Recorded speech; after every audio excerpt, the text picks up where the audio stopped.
Ladies and gentlemen, thank you for tuning in to another episode of LVAD Talk. I am your host, Shawn. I'm here today with a member of the LVAD Nation, Kayla. How are you doing today, ma'am? I'm doing good. How are you? Oh, it's been one of them days, but I'm going to make it through it. So your mom reached out to me, actually, and was like, hey, I want you to hear my daughter's story. She's got a journey to tell you about. So I would love to hear your story. All right. So of course, my name is Kayla. I guess a little background about me. Right now, I am 22 years old. I attend Georgia State University. I'm a senior. I graduate this fall.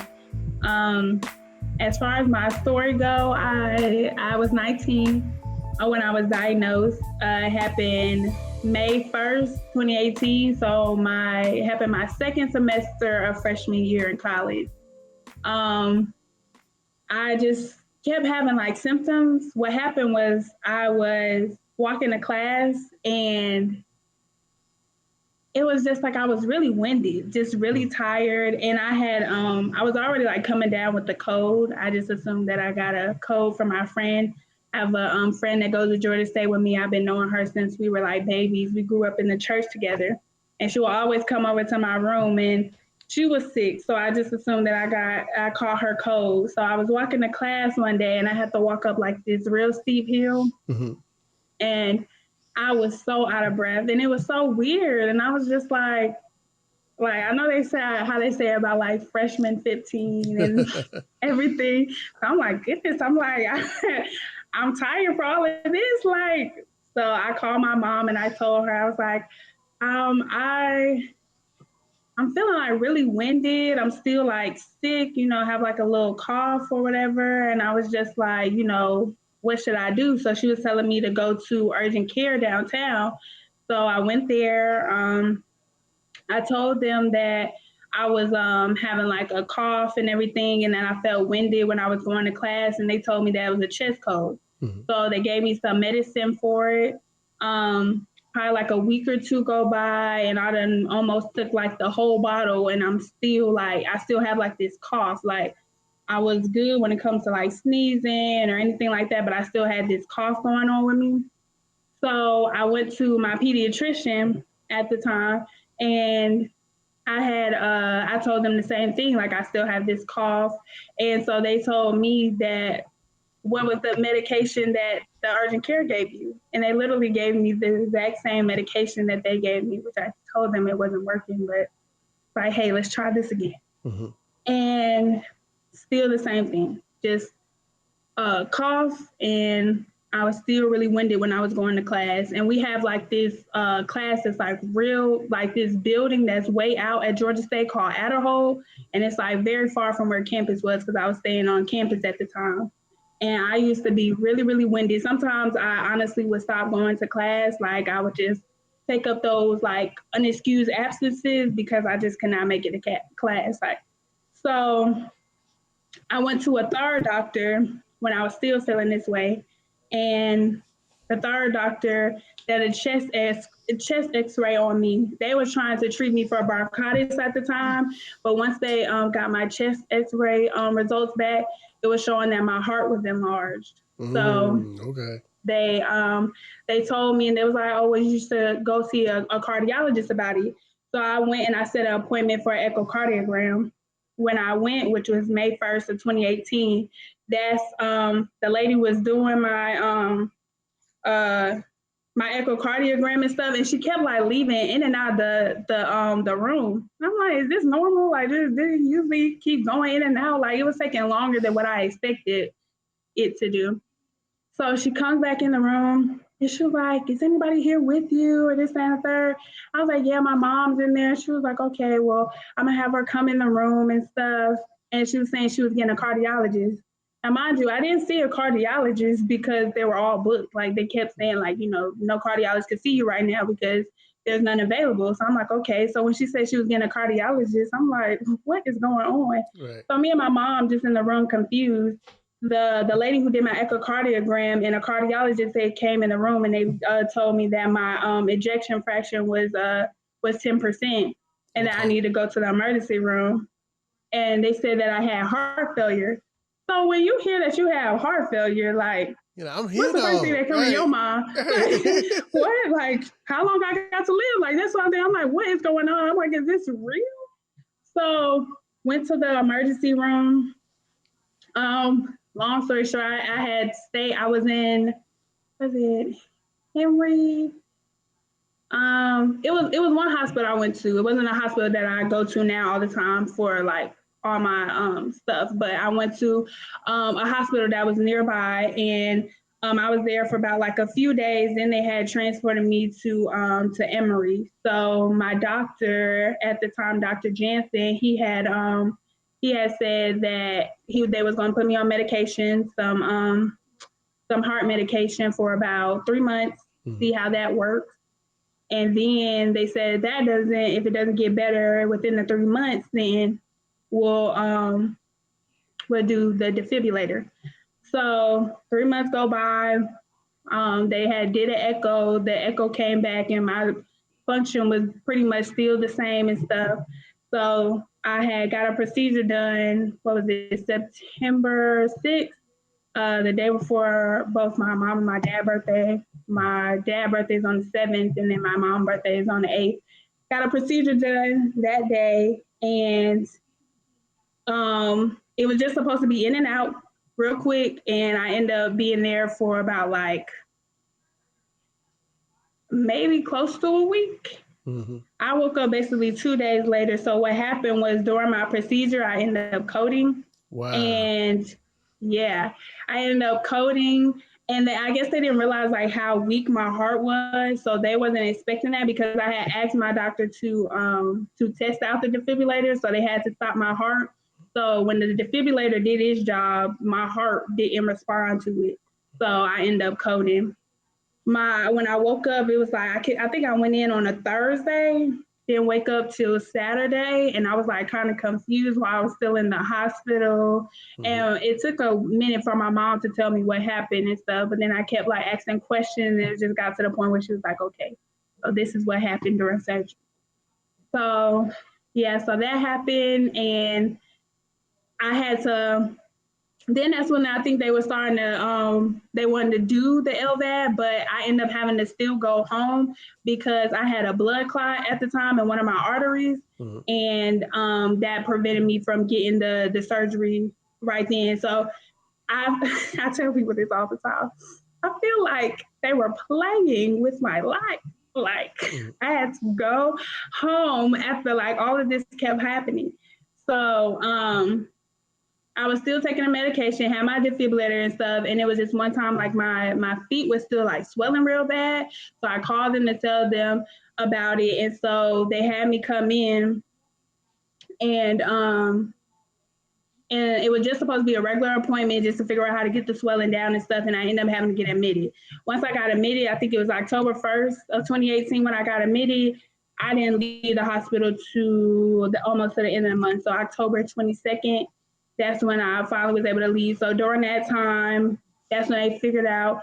No, I don't think that's when they figured out about the blood clot. They already knew about that, Mm-hmm. but they had well, that's when I got my surgery and everything. So I was in there just because like of my swelling and everything. But then I guess they realized like basically seeing it going downhill and stuff. Had the whole conversation with my mom. It was basically like I was on my deathbed and stuff. So And during this oh yeah, whole so time, you still was in school. I had withdrawal from school when the whole procedure had happened, and I had ended up coding. Because when I woke up, I was like, oh my gosh, I have homework I have to do. Like, I got to Right. get in touch Right. with my professors and stuff like that. And, like, I guess my doctors, like, were just telling me, like, like how bad it is and saying, like, it might just be best or whatever if I just, take off from school. At first, I didn't want to do it because I didn't want to be behind in any Mm-hmm. type of way. But it was like no way I was gonna be able to do both.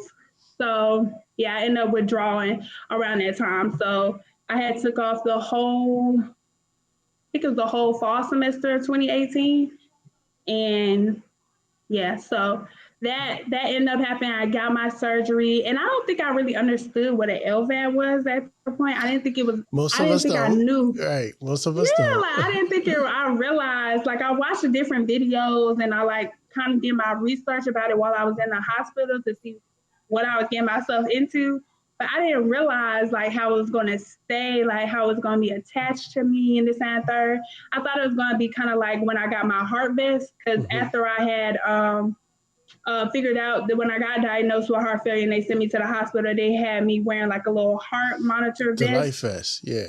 Yeah, Mm-hmm. So I thought it was gonna be something like that where I could remove myself from it. So I didn't, I didn't really understand it that well. But that was pretty much my story of how I figured out and everything, and going basically in and out the hospital. So you look like you're doing pretty good, though. I am. Yes. After I got it, I had like no heart failure symptoms like whatsoever. It Mm-hmm. was like because some of my symptoms was my feet was swelling. I had no type of appetite. I would literally like eat like little pieces of stuff. Like I could eat like a few fries and then I would feel full. I couldn't sleep. My like chest would be doing something and I couldn't like I don't understand the like I know how it feels, but I don't know how to describe it. Mm-hmm. But it used to be really bad. I could never get any sleep at all and stuff. And then I was still winded. And I think I still kind of had like a cough. The cough wasn't too bad, but those are like my main symptoms. And when I had the swelling of the feet, that's when I realized I needed to see about going to a doctor and stuff because I didn't understand what was going on. I didn't know if it was because I'd be on my feet all day at work or what it was. But that was the last thing I thought was heart failure. I didn't think it had nothing to do with my heart. I thought I was just really sick or something. Mm-hmm. What was your recovery like when you got home? How long did it take you to get back to feeling like you? Um, it didn't take long. It did not take long. When I was in the hospital, it took like 11 days after I got my surgery. I got my surgery October 11th, and I left the hospital October 22nd. When I got home, it didn't take. I don't even think it was a full month, and I was already ready to go back to school and go back to work. Mm-hmm. I was ready to get back started. So it was like I built up my strength as I was in the hospital, and I had still some things that was like a little tender, or just say I couldn't I couldn't laugh for real, like I wanted Yeah. to because my chest was hurting so badly, and then it was like when I slept, it was still a little bit uncomfortable. But as far as like, because I'm really independent, as far as like that go, my mindset was already ready to like start back. Like so it was really quick. It was I know it takes 3 months for the recovery, but in my mind I was ready within probably like 3 weeks Okay. once I got home. Okay. So you mentioned your job. Did you have the same job you had before you had your surgery? And Hmm. what kind of job is it? So I work at the College Football Hall of Fame. It's downtown in Atlanta. Mm-hmm. Um, I've been working there since I started working there while I was sick, but I didn't know like what it was. The reason why I was sick, that's when I was still trying to figure it out. I started working there in March of 2018, and my job I love them because it's like a family there and stuff. It was like a lot of times I had to take off from my job because of everything that was going on, and they completely understood. Everybody kept me in their prayers and stuff. So I really appreciate that job. That's why I'm still there now, and I have another job now as well that I just recently got. But yeah, I still work there at the College Football Hall of Fame. So okay. So how was it picking back up with school once you start? Um, it was so it was a good feeling. Mm-hmm. Honestly, I was really happy. I I'm not the type that really care for homework or any of that, but I was so ready to give back to school. Me and my mom did like this little practice run because that was before COVID, so I was still like going to classes in person. Mhm. So we'll like do little practice runs of like me walking from this place all the way to like this building, so I could get comfortable with it and stuff. So I was really excited. I was ready to start back, and it really wasn't hard. What I did is I started wearing my fanny. I started wearing my LVAD as a fanny pack so that I wouldn't have like anything on my shoulders since I was going to carry a backpack. Mhm. So it made it like really easier when I was walking to class and everything. Okay, so let me ask you this: being in school, having an LVAD, how many times did you have to explain what it was? Not much. Mhm. And this is just like in life in general and stuff, people don't like to ask. People like are kind of like scared to. You have some people who are bold and like, what is that? Or is this, that, and the third? Like now, as longer as I done had it, people are getting more bold and will ask. But most people are like too scared. Like I had people who had known me at my job for the longest and did not know what this was. And I had like said it one time and they said, oh, so that's what that is around your waist. They was like, I never wanted to ask because I didn't know if it was a sensitive topic or this, that, and the third. So I didn't really get it much in school. I'm a people person, but when I'm at school, my main focus is school. So I don't really talk to people that much. So unless we had to like work in groups, but a lot of people didn't ask. But I did always inform all my professors so they would know just in case like something happened and I had to go to the hospital or something. Or your So batteries start beeping in class? see, I never wanted that to happen, so I always made sure I was good. I would make sure I was extra good because I did not want that to happen in class. I'll be like peeking down and be like, okay, I'm good. I'm good. Which LVAD do you have? I have the hardware. Okay. All right. Mm-hmm. All right. So I what's see your? you have like a different kind. Yeah, I have the HeartMate 2.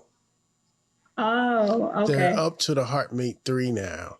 I think I was like one of the last people in my hospital to get the 2, which I'm a little jealous Oh, about because the 3, the batteries last a little longer and they're just a little bit smaller. yeah, that's what I originally wanted to get. I don't know if it was like my insurance didn't cover it or something, but I ended up getting the hardware instead. It hasn't given me any problems so far. So Yeah, and then once I got it, I was like, no, we ain't gonna worry about switching it out to get the upgrade. We'll just wait for the heart. yeah, this right. We'll just do that. It's too much. It's doing too much. What's your major? I major in media entrepreneurship. I'm really into filming and video editing. Just kind of figured that out. That's one of my passions. From last semester, I took a digital journalism class, and we had to like do a different projects of news stories. And that's when I realized I really like to do that. So that's why I really want to start Oh, my own YouTube channel. okay, I was going okay. to ask you for some tips. Yeah, I got you. I got you. Anything what you want to know? Okay, so do you like the camera that you use is like like what type of camera do you use? I use a Canon M50. It's a mirrorless camera, and it's more. So it will do photography, but it's more so for video. And a lot of YouTubers use this particular camera. It does 4K, but I never record in 4K. I'm Oh, primarily 1080p all the time. But it's okay. small, it's compact, and it's powerful. And most importantly, it has the flip out screen. Hmm. So when you're looking for your Okay. camera, you don't just want the pop up screen. You want the fully articulating flip out screen because then you can flip it and twist it and turn it how you need to see it. Oh, Yeah. okay. Yeah, and then like when you like the whole camera thing, first off, how did you start with this? Before you did LVAD Talk, was you already interested in doing videos and everything? Yeah, I've been doing videos since the old camcorders that you put up like this on your chat with the Ah, VHS yeah. tapes in them. So yeah, Yep. I've always been playing with it. It's always been a hobby of mine. Oh, okay. So But like did you kind of like self-teach yourself? Yeah, to start my main career, I was a multimedia developer. So I've Oh. done media projects for corporations and businesses, and because of that, it's a broad amount of things you can do. Like my favorite job I had, I was a video conferencing engineer, and I got to play Mm. with really expensive equipment that I didn't have to pay for. So those are the kind of jobs that I love. Like Oh, one of that's these video cool. conference, and this is way before Corona. So one of these video conferencing rooms is a room, and it's like a boardroom. So let's say you're a major corporation and you got an office in LA, and you want to talk to your office in Japan. They all come to the conference room, and when you sit down at the conference room, it's this video wall, and it's seamless, and it makes it seem like Mm-hmm. the people are actually sitting across from you. And I used to run those. Mm. So, and help, with the test. Somebody else would install it, but my team would fly in and test it and make sure everything was working correctly. Between that, Okay. I used to work for Jackson Hewitt Corporate. I did a lot of training videos, and in those training videos, they taught me a lot because we had to film it, we had to script it, we had to make the music for it. It was like an all-in-one shop. This is back when people before the internet, so you'll go and you give the franchisee a CD, and then they'll play the CD with the little presentation on it. So, Mm. there's a combination of all of that and being home with time on my hands and Amazon. This is what happens. Okay. Well, so what I'm hearing is that when I started up, I could ask you for like Yeah, some, if I have it, need any help or something like that. I'll be glad to. Perfect. I'll be Thank you. glad I to. appreciate that. All right, you might help me run my little empire. Come on, let's do Come on now, I'm all about teamwork. it. So, have you thought of maybe making a documentary of your journey? I have not started yet, but I have a plan of what I want to do. I actually was like trying to start when I was still 19. I had started a video. It was like the beginning of 2019. I had started making like a video. I had started editing it and everything, but I didn't go through with it. I'm not sure why. And I'm 22 now, and the fact that I still haven't started yet, it's just I'm kind of like nervous for some reason. Like I just wanted to like pop off.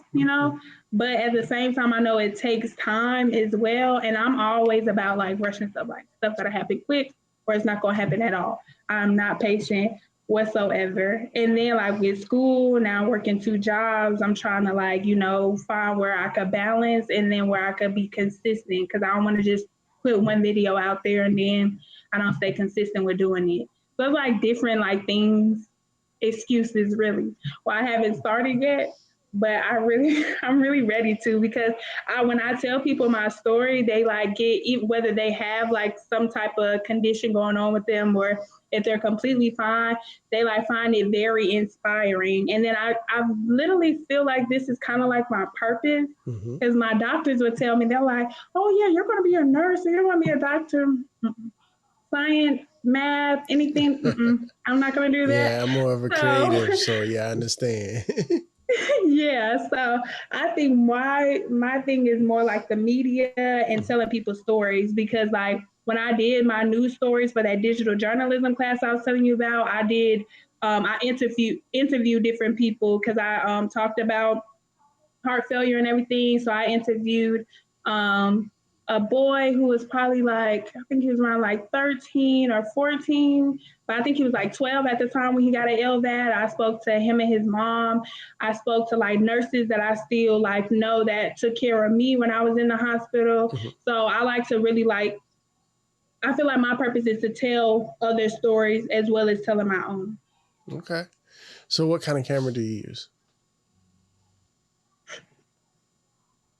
I'm still working with my cell phone right now. Hold on. That's what I was getting ready to say. That's my whole purpose of asking you that. Oh, okay. The best camera is the camera that you have. Hmm. What kind of camera is that? What kind of phone is that? It's an iPhone 10. It's the XR. That's all I need to hear. Girl, do you know what you got in your hands? Don't What do I worry. have in my hand? Don't worry about fancy cameras for right now. You can use that phone and get a great quality picture. The most important part is the story that you're trying to tell and the story that you're trying to portray. You can get fancy later, but learning with that is a great tool, because if you understand exposure and you understand how to frame your shots and you understand how to tell your story, everything else is just extra. So, And I keep thinking that I need to have a fancy camera. And it's like, you know like what when I would rather see you buy over than a camera? What? A light. That's what I'm using right now. Nice lighting. My ring lights. My mom got me it for Christmas. So I think this is actually my first time using it, because I was supposed to be using it for YouTube, but I was like, let me add some sparkles into this. Right. Wanted to make sure the lighting was nice. I wouldn't go. The two things I would buy first before you even buy a camera is buy lights, which you already have, and buy a microphone. Okay. Because I don't care how good your video is, if your audio is terrible, your whole video sucks. Right. And then nobody will watch it. So, what's she saying? So those are the two things I would buy. And then you could upgrade later. Play with those two things. You got a good light and you get a good mic and you build from there. Okay. All right, that's good to hear, because every time when I'm like saying I use my camera, I just sound so much as an amateur, even though I am, but it's just like. Do you know how many people got, tens of thousands of subs and views off of their iPhone? I never thought about it like that. Because I do watch some YouTubers who started off using their cameras and they have so many views.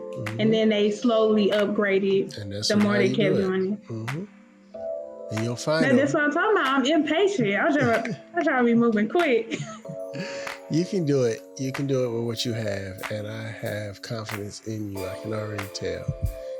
You're going to make me retire. Well, thank you. I appreciate you saying that. So, yeah. And anybody else out there, get lights and a mic.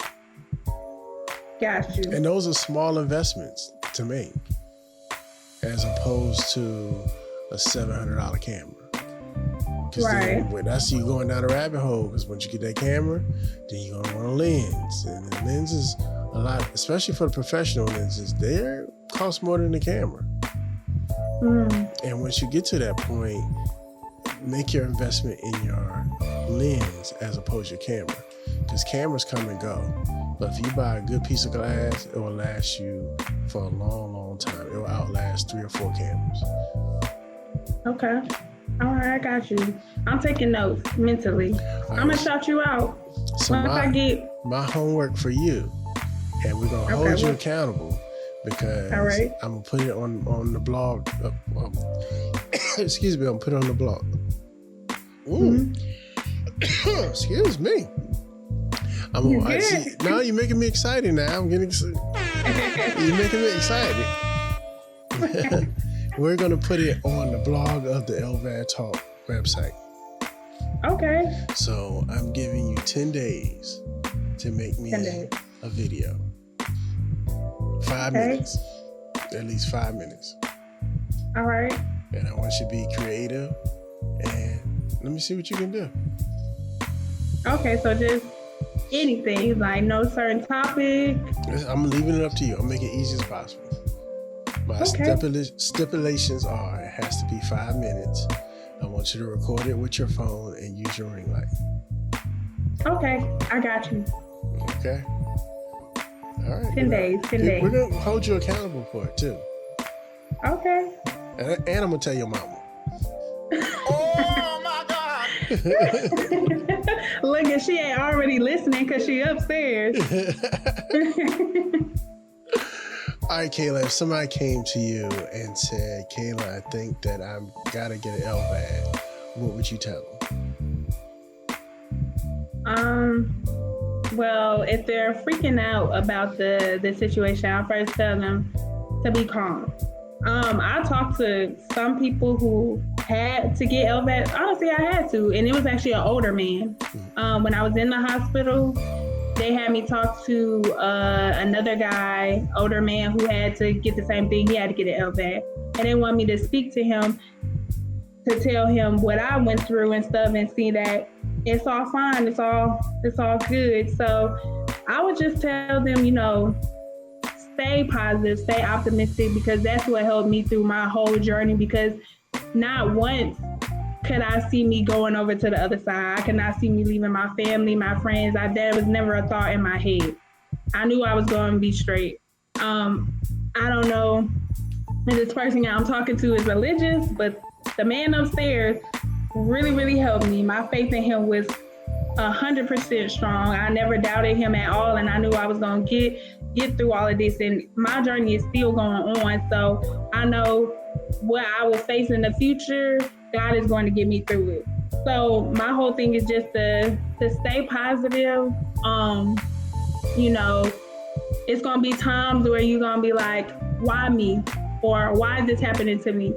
But that shouldn't be the question that you're asking, because at the end of the day, God doesn't give anything to anyone, like giving any battle to them if they can't handle it. He already knows that they can handle it, and he knows that they're going to get through whatever situation he puts them through. So just stay positive, because that's literally what helped me. That's all I have to say. Stay positive. I'm with that.